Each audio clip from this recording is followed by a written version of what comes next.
நேற்று சூர்யாவினுடைய பிறந்த நாள். சென்னையில் தன் பிறந்த நாளை அமர்க்களமாக கொண்டாடிருக்கிறார் சூர்யா.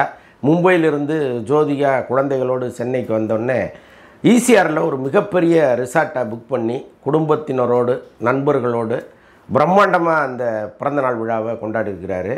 சூர்யாவுக்கு பிறந்த நாள்னால் அவருடைய ரசிகர்கள் ஒவ்வொருவருக்கும் பிறந்த நாள் தானே.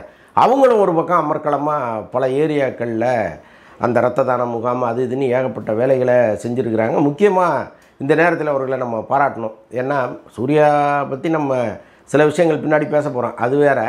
பட் இந்த ரசிகர்கள் செஞ்ச சில விஷயங்களை நம்ம நிச்சயமாக பாராட்டி ஆகணும். ஒரு 6000 பேர் தமிழ்நாட்டில் இரத்த தானம் பண்ணியிருக்கிறாங்க. தலா 200 mlன்னு வச்சுக்கிட்டா கூட 6000 × 200 ml எவ்வளோங்கிறத நீங்கள் முடிவு பண்ணீங்க. இதில் சூர்யா என்ன சொல்லியிருக்கிறார் அப்படின்னா, எல்லாருமே கவர்மெண்ட் ஹாஸ்பிட்டலில் தான் ரத்தம் கொடுக்கணும். ப்ரைவேட் ஹாஸ்பிட்டலில் கொடுத்தீங்கன்னா அவங்க ரத்தத்தை விற்கிறாங்க, நம்ம ரத்தத்தை இலவசமாக வாங்கி அவங்க எதுக்கு விற்கணும்? ஸோ அதனால் எல்லாருமே அரசாங்க மருத்துவமனைகளில் தான் ரத்தம் கொடுக்கணும் அப்படின்னு சொல்லியிருக்கிறாரு. அவருடைய வார்த்தையை வேதவாக்காக எடுத்துக்கிட்டு எல்லாருமே அரசாங்க ஆஸ்பத்திரியில் போய் இந்த இரத்த தானத்தை பண்ணியிருக்காங்க. ஸோ இப்படி ஒரு மிகச்சிறந்த தினமாக நேற்று அமைஞ்சிருக்கு. ஆனால் இன்னொரு பக்கம் ஒரு கடுமையான விமர்சனமும் சூர்யா மீது வந்திருக்கு. ராஜேஸ்வரின்னு ஒரு அரசியல் கட்சி பிரமுகரவங்க, அரசியல் கட்சி தலைவி, அவங்க ட்விட்டரில் போட்டிருக்கிறாங்க, இப்படி சூர்யா செய்யலாமா அப்படின்னு ஒரு பெரிய வருத்தத்தை அவங்க தெரிவிச்சிருக்கிறாங்க. ஏன் அவங்கள நான் பர்டிகுலராக சொல்கிறேன் அப்படின்னா, விஜய் இதே மாதிரி ஒரு புகைப்படத்தை வெளியிடும் பொழுது அவங்க நேராக கமிஷனர் ஆஃபீஸில் போய் கம்ப்ளைண்ட் கொடுத்து, கமிஷனர் ஆஃபீஸில் இவங்க கம்ப்ளைண்ட் கொடுத்த பிறகு விஜய் ரசிகர்கள் அந்த அம்மாவை கண்ணா பின்னான்னு ட்விட்டரில் அசிங்கமாக கழுவி ஊற்றிட்டாங்க. மறுபடியும் அந்த அம்மா போய் ஒரு கம்ப்ளைண்ட் கமிஷனர் ஆஃபீஸில் கொடுத்தாங்க. அப்புறம் விஜய் தன் ரசிகர் மன்றத்தை சேர்ந்தவர்களை கொஞ்சம் கூப்பிட்டு கடிஞ்சிக்கிட்டதெல்லாம் தகவல் உண்டு. ஏன்னா பொதுவாக அந்த மாதிரி பெண்கள் ஒரு சமூக கருத்தை சொல்லும் பொழுது அவங்க சொல்கிற கருத்தில் உடன்பாடு இருந்தாலும் சரி இல்லாவிட்டாலும் சரி அதை நாகரிகமாக அணுகுவது என்பது எந்த ரசிகனுக்குமே இல்லாமல் போயிடுச்சு. உடனடியாக அவங்க 7 தலைமுறை எடுத்து கேவலமாக பேசி அசிங்கமாக திட்டி அதில் சந்தோஷம் அடைகிற ஒரு கும்பல் அது உலகம் முழுக்க இருக்குது. இப்போ விஜய் ரசிகர் இங்கே சென்னையிலேருந்து அந்த வேலையை பண்ணுறாரா, கும்பகோணத்துலேருந்து பண்ணுறாரா, தஞ்சாவூர்லேருந்து பண்ணுறாராங்கிறதெல்லாம் தாண்டி வெளிநாடுகளில் பல பேர் இருக்காங்க இல்லையா, அங்கேருந்து ரொம்ப பாதுகாப்பாக அந்த அசிங்கத்தை வீசுவாங்க. அவங்கள ஒன்றுமே செய்ய முடியாது. இப்போ சைபர் கிரைமில் கம்ப்ளைண்ட் பண்ணால் கூட அவர் சவுத் ஆப்பிரிக்காவிலேருந்து போடுறாருன்னு வைங்களேன், என்ன பண்ண முடியும்? அவரை லுக் அவுட் நோட்டீஸ் கொடுத்து போய் பிடிக்க முடியும்? அவ்வளோ பெரிய குற்றத்தையே அவர் பண்ணிட்டார். ஒரு கொலை குற்றம் அல்லது ஒரு பெரிய கொள்ளைன்னா கூட நீங்கள் லுக் அவுட் கொடுத்து பிடிக்கலாம்.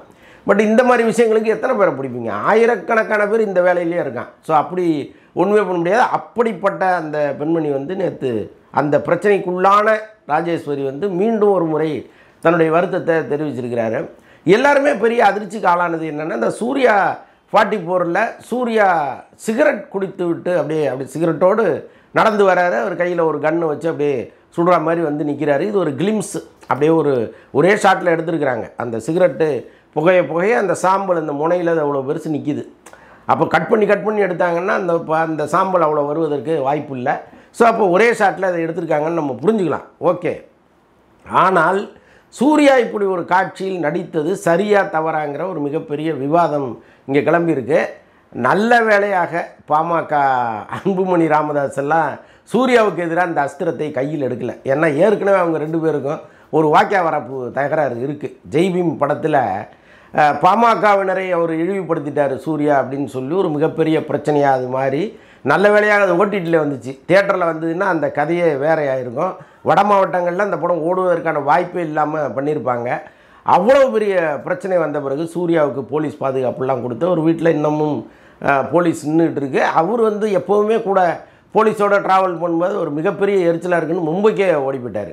மும்பைக்கும் அவங்க போகணும், ஆனால் என்னவோ போகலை. ஸோ அப்படி ஒரு பிரச்சனை அவங்களுக்குள்ளே இருக்குது. அன்புமணி நினச்சிருந்தா இப்போ நேற்று இந்த சூர்யா 44ல் அந்த ஒரு ஸ்டில்லை வச்சுக்கிட்டே ஒரு அரசியல் பண்ணியிருக்கலாம். நல்ல வேலையாக அவர் கவனத்துக்கு இன்னும் போகலன்னு நினைக்கிறேன் நான். ஒரு நாளைக்கு ஆரம்பிக்கிறாரா என்னன்னு தெரியல.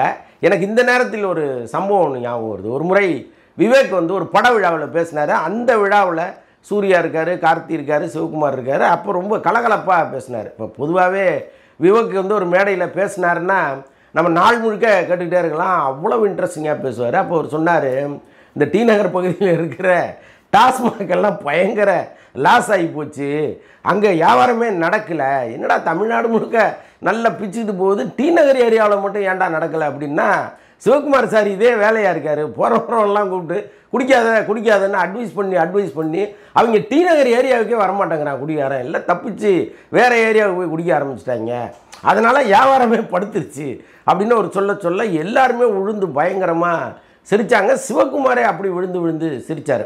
எதுக்கு சொல்ல வர்றேன் அப்படின்னா, ஒரு கண்ணியமிக்க குடும்பம் அது.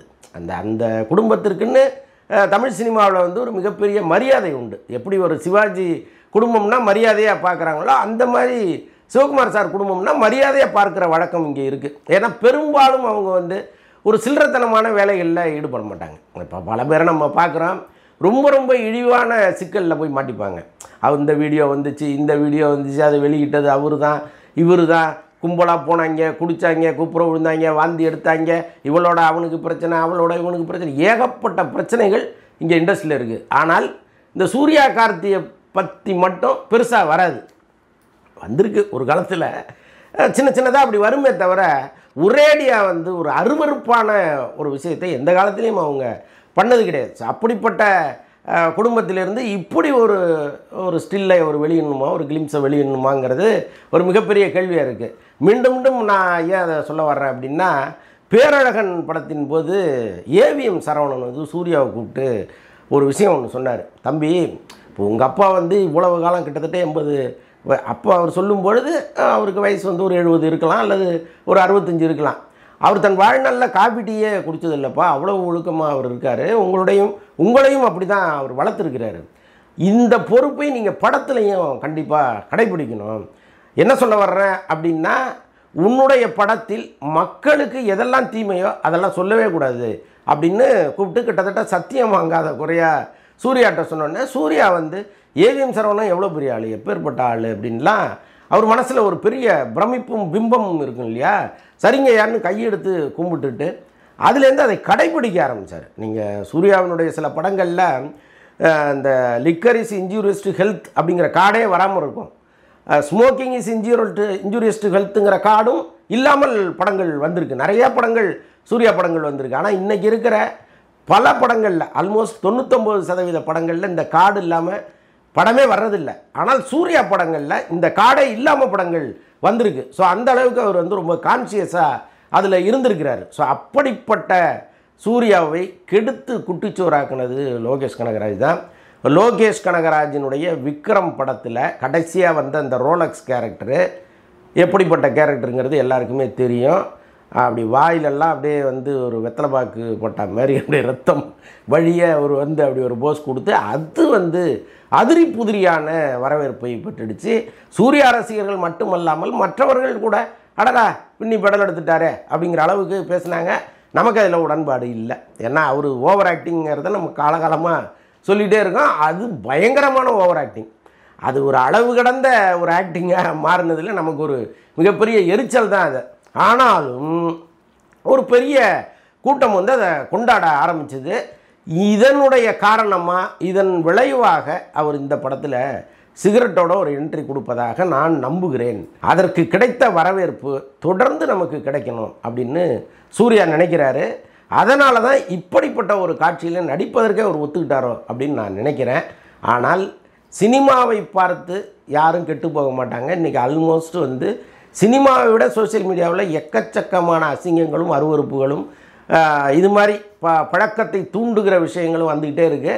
அதையெல்லாம் பார்த்து கெட்டு போகாத ஒருவன் சினிமாவை பார்த்து கெட்டு போயிடுவானா அப்படிங்கிற கேள்விகளும் இங்கே சர்வசாதாரணமாக எழுப்பப்படுது. ஓரளவுக்கு அது நியாயம்தான். ஒரு சினிமாவை பார்த்து கெட்டு போகிற அளவுக்கு இன்றைக்கி சமூகம் வந்து அறிவற்ற நிலையில் இல்லை. நிறைய படித்த இளைஞர்கள், ஐடியில் ஒர்க் பண்ணுறவங்க, நல்ல பெரிய பெரிய ப்ரொஃபஷன்ஸில் இருக்காங்க.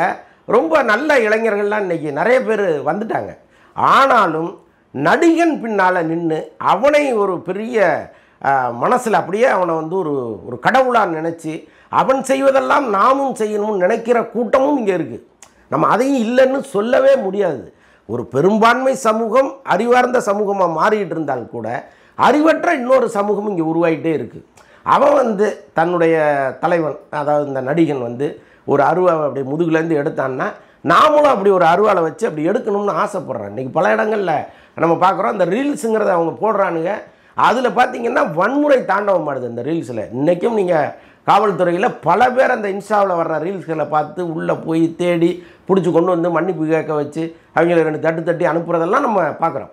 என்ன காரணம் அப்படின்னா, அந்த இன்ஸ்டாவில் இவங்க காட்டுற வன்முறை காட்சிகள், அதற்கெல்லாம் எது பேக்ரவுண்டு அப்படின்னா இந்த நடிகர்கள் தான். அப்போ இவங்களை பார்த்து கெட்டு போகிற ஒரு சமூகமும் இங்கே இருக்குது. நல்லா பார்த்தீங்கன்னா இந்த பிஜிலி ரமேஷ்னு ஒருத்தர் ரஜினியை பார்த்து குடிக்க ஆரம்பித்தாராம். குடிக்க ஆரம்பித்து இன்றைக்கி வயிறெல்லாம் வீங்கி போய் உயிருக்கு ஆபத்தான நிலையில் இருக்கார். ரஜினி தான் என்னை காப்பாற்றணும் அப்படின்னு அவர் சொல்லிகிட்டு இருக்காரு. இன்னொருத்தர் நான் பார்த்தேன், எனக்கு பெரிய அதிர்ச்சி ஆயிடுச்சு. நல்ல படித்த குடும்பத்தில் வளர்ந்த ஒரு பையன் ரஜினியுடைய பாட்ஷா படத்தை பார்க்குறான். அதில் வந்து ஆட்டோ டிரைவராக அவர் வர்றாரு. படிச்சுக்கிட்டு இருந்ததை நிறுத்திட்டான் அவன். நான் என்னுடைய லட்சியமாக ஆட்டோ ஓட்டுறது தான், தலைவரே ஆட்டோ ஓட்டுறாரு, நான் ஏன் ஓட்டக்கூடாதுன்னு சொல்லி ஆட்டோ ஓட்டுநராக மாறிட்டான். இன்றைக்கி தலையில் அடிச்சுட்டு என் வாழ்க்கையே தொலைஞ்சு போச்சு ரஜினியாலன்னு கதறாரு. அந்த குடும்பம் குட்டின்னு வந்துருச்சு. ஆனால் அன்றைக்கி அவர் நல்லா படித்த ஃபேமிலியிலேருந்து அவங்க எல்லாரும் சொந்தக்காரங்க ஃபேமிலியெலாம் சொல்லியும் கேட்காம என் லட்சியம் ஆட்டோ தான் ஓட்டுவேன்னு சொல்லி வாழ்க்கையே திசை மாறி போயிடுச்சு. அதே கூட்டம் இன்னும் இருக்குது, இன்றைக்கும் அந்த கூட்டம் இருக்குது. அப்படிப்பட்ட சூழலில் சூர்யா மாதிரி பொறுப்பானவர்கள் யாரோ ஒரு தருதலை பண்ணால் நம்ம கேட்கவே போகிறதில்ல. ஏன்னா சினிமாவில் பல தருதலைகள் இருக்குது. அதெல்லாம் சொல்லி அதுங்களும் கேட்காது, நம்மளும் அதை விமர்சனம் பண்ணிக்கிட்டே தான் இருப்போம். ஆனால் சூர்யா மாதிரி நல்ல குடும்பத்திலிருந்து வந்த ஒரு மனிதன் இந்த விஷயத்தை செய்யலாமா? அப்படி சிகரெட்டை கையில் எடுக்கும்போதே ஏவிஎம் சரவணன் ஞாபகத்துக்கு வர வேணாமா? அப்போ என்ன உங்களுக்கு சமூக பொறுப்பு இருக்குது? ஏன் இப்படிப்பட்ட ஒரு வேலையை, இழிவான வேலையை நீங்கள் செய்கிறீங்க?